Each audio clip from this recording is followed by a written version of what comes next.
Darium's POV. I hated the fact that I was leaving Letitia's side, but since Zane Man had a lead that could help us, I knew there was no other way. My mind was a little bit at ease knowing she was with Neith.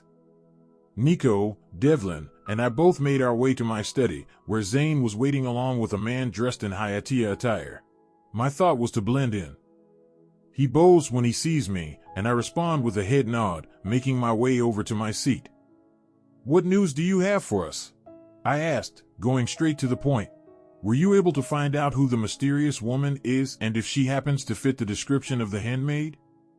"I apologize to your majesty, but we still haven't identified who the woman is. The only information I was able to get concerning the woman from my men in Hayatia under Lord Balthazar's command is that she is no doubt from Nisha." "Are you sure?" Nico asked. "She had a crest bearing the kingdom's symbol on a necklace she had on. It looked unique and different. We are still trying to find out what the symbol means." "A crest, you say?" I asked with furrowed brows. "Yes, your majesty." "If the news you have isn't about the woman, then what else could you possibly tell us?" Lord Balthazar had asked for our assistance months ago concerning the whereabouts of the queen's mother and sister. We had also traced their lead back to Hayatia. I knew that sly bastard had a hand in what happened. Devlin flares out. "That conniving scumbag."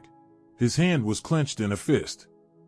"Devlin, I know you have pissed, but it's best you let the man speak," I said, and he nodded, his eyes still blazing with anger. I gave the man a head nod, urging him to carry on. "We found out from one of the guards who had escaped the palace, fearing for his life. Apparently, King Orin was hunting down everyone who had witnessed what happened. Thankfully, we were able to see him, and we found out what had happened." "Get straight to the point," Nico said impatiently while Zane led his back across the bookshelves by the side of my office, twirling the cup of drink in his hand. The man gave a short sigh before speaking again. According to the guard, King Orin had held the queen's mother and sister captive for months, with hardly any food or water. They were locked in the dungeon with hardly any sunlight for nearly 2 weeks.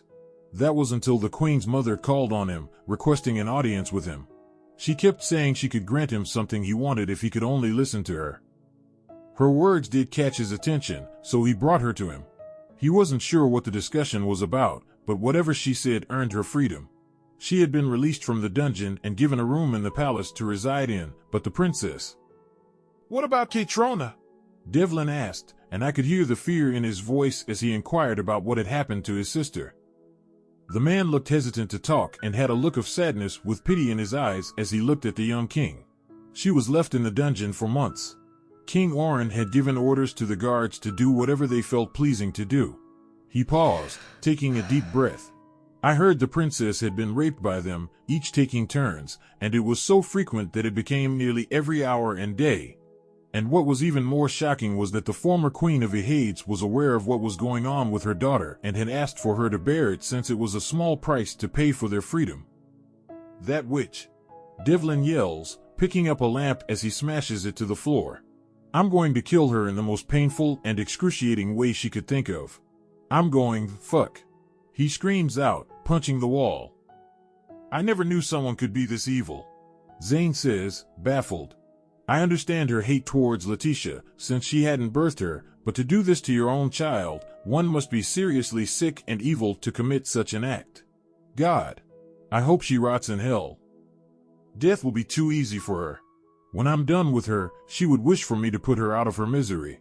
He chuckled darkly, his eyes red as he fought back the tears. I couldn't pretend to understand the pain he was going through, knowing that if it had been Neith or Letitia, I would have lost it as well. As for King Orin, he is getting what he so badly wants. His voice was filled with menace. If it's a war he wants, then a war he shall get. He was about to race out of the room, but thankfully Nico was fast enough to stop him. "Look, I know how badly you want to end that bastard. We all do, but not now." Nico tries to reason with him. "There are too many people here, too many royal families. Some are in support of him because of the benefits they get from him. If we want to attack, trust me, we will. It should be when they least expect it, and I make a promise to you that when we do, I will personally drag him down the flit of his vomit and dirt to you." His words seemed to have calmed Devlin down a bit, but his eyes were still raging with fire. My men are still keeping an eye on the kingdom for anything suspicious, the man said. I will be sure to report to you if anything else turns up. Thank you very much, Nico says, and the man nods, making his way out of the room. What are we going to do now? Zane asked, their attention turning towards me. I think we have waited too long and should begin our attack on Hayatia. I began. But first, we need to make sure the people don't fall victim because of their king. Safety is important. I have a request to make, Devlin said, grabbing our attention. What is it? I would like for you all to keep this from Letitia until I have sorted things out with Afra. He explains. I think it's best if I leave for Hades now. Send Letitia my regrets since I won't be able to wish her goodbye. I think it's best you leave as well, I said. And don't worry about Letitia, I will let her know. Devlin nods before making his way out of the room. Wow, I still can't believe everything the guard said, Zane mutters. Now I clearly understand why Princess Katrona is the way she is now. Letitia will be hurt when she finds out. Tell me about it. I said it with a sigh, running my hands through my face. We better get back to the celebration. We have been gone for quite some time, and I don't want to keep Letitia waiting without being certain about Oren's whereabouts. I rose to my feet, and the three of us walked out, going separate ways. Nico had gone to check on security along with Zane while I returned back to the ballroom in search of Neith and Letitia. Afra. I called out again as she ran up the stairs, and I followed behind her, trying to catch up with her. She ran toward the other side of the palace, and I glanced around the familiar yet unfamiliar hallway as I ran behind her. This was the hallway leading to the room where she and the late king had stayed when they came to visit. When she got to the door of the room, she stopped, causing me to stop as well, and a smirk grew across her face while I had a confused look as to how she got to Nisha without the knowledge of Devlin or the fact that she looked perfectly okay. She pushed open the door, walking in and leaving the door open, and I knew it was a way of saying she wanted me to follow, which I did as I was curious to know what was going on. I walked into the room after her, closing the door behind me, my eyes never wavering from the woman in front of me. Mother. I called out of habit, still surprised. What are you doing here? How is it that you're all better? Mother! Her voice was low and filled with venom when she uttered the word. How much I despise hearing you call me that, it makes my skin coil in disgust. She says this, letting out a dark laugh. I'm sure you already know the truth, there is no way your precious big brother would have kept it a secret from you. Was this all a ploy? I asked instead, wanting to know if she had pretended to have been unfit and not in proper mind and why. Oh, quit being dramatic. She says it with an eye roll. Walking over to me, her face was only a step away with her sinister smile on it. I always thought you were smart, but you know what your flaw is, dear Letitia? She asked while brushing her fingers through my hair. Is that you see the good in people and believe they will change, and that without a doubt is going to be your end? Not that I mind. She adds the last part with a scoff, taking a step back. Why are you here? How did you get into the palace without being detected by the guards? I questioned, anger brewing up inside me, hating the fact that I was once again fooled by her. TSK, TSK, TSK, TSK. She folds her hand, chuckling. I don't think I am obliged to tell you anything, and even if I wanted to, I wouldn't. It would be less fun anyway. You couldn't have possibly gotten in here without the help of someone. I questioned her again. Tell me who here in Nisha is helping you out. Who let you into the palace without going undetected? Was it one of the guards? Don't worry, your curiosity will soon be fed, but not from me, she said. All I needed to do was get you out of prying eyes, which seems to have worked perfectly well. What do you mean? I asked, and she raised her brow, shrugging but not saying anything, and I sighed, angry. Maybe it was a bad idea to follow her up here. I should have waited for Neith or called for Darium. But it was a bit too late now since I was already here, and leaving here might mean losing evidence that she was here. I still didn't know who helped her into the palace, and that person could easily get her out. Taking a deep, calculated breath, I returned my gaze to her, watching the sly smile still dancing around her lips. Why do you hate me so much? What could I have possibly done to get such revulsion from you? I was ready to put everything in the past, move on, and build a relationship with you. I cried out, frustrated with this never-ending circle that was going on between us.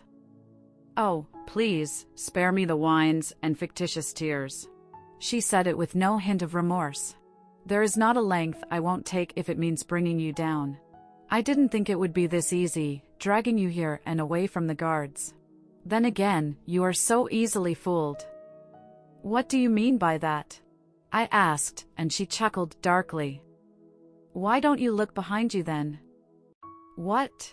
I asked, wondering what she meant, and turned around to see what she was talking about. Standing behind me was the shadow of what looked like a man. His height towered against mine, and I took a step back, frightened. Who are you? I asked, but the person didn't speak and instead took threatening steps close to me, and with every step he took, I took one back. Whatever you are planning on doing, I suggest you rethink it. I tried reasoning with the person. Darium won't spare you. If anything happens to me, you won't be able to leave here even after murdering me. I threatened. Who said anything about murdering you, dear daughter? My mother spoke from behind me before holding a cloth to my nose, and I tried prying her hands away from me, but the man in front of me held onto my hands, and I thrashed in their hold, falling to the floor. Take care of her. I heard another voice speak, sounding feminine and familiar, yet I couldn't process why since my head felt hazy. The man in front of me wrapped a cloth around my body, picking me up in his arms. My head lolled over his arm as he carried me down the hallway in the opposite direction of the main stairs. At the end of the hallway, he kicked one of the panels, and it opened up to a hidden staircase. In my state of delirium, I wondered if Darium knew about this. He ran down the 5 flights of stairs, carrying me with ease.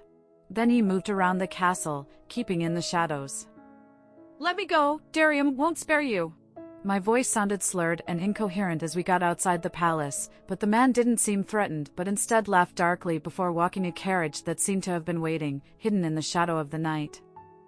The door was pushed open, and I was placed inside, my head resting on the edge of the carriage, fighting to keep my eyes open. Finally, mine at last. That was the last thing I heard, then everything went black. Darium's POV. I headed back to the ballroom to where Letitia was. It was already an hour, and I hated the fact that I left her only when we had no idea where Oren was. Finding out the truth about Katrona and what Afra had done was no doubt going to hurt her. The fact that Afra had fooled them all with her act, pretending to have lost her memories, the heavens knows why she had done such and what she and Oren were planning.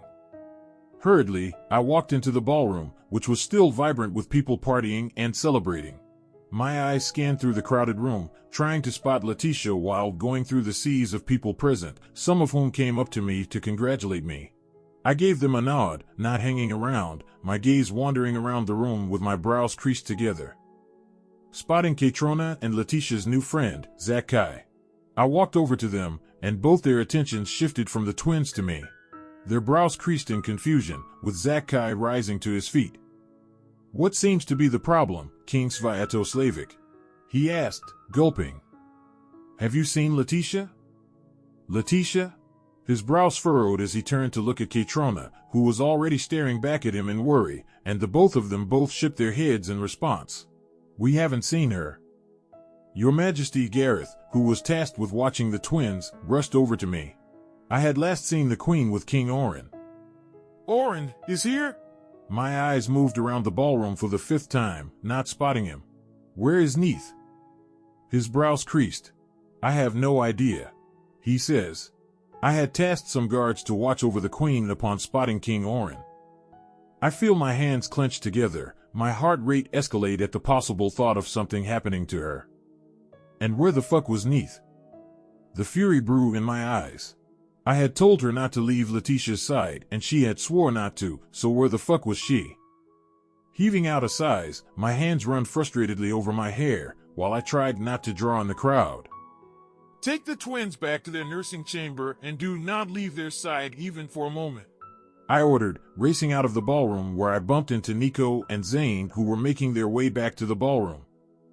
They both taken a look of worry in my face, their footstep halting. What's wrong, Nico was the first to ask. I can't find Letitia, and that bastard is here. I growled out. Oren?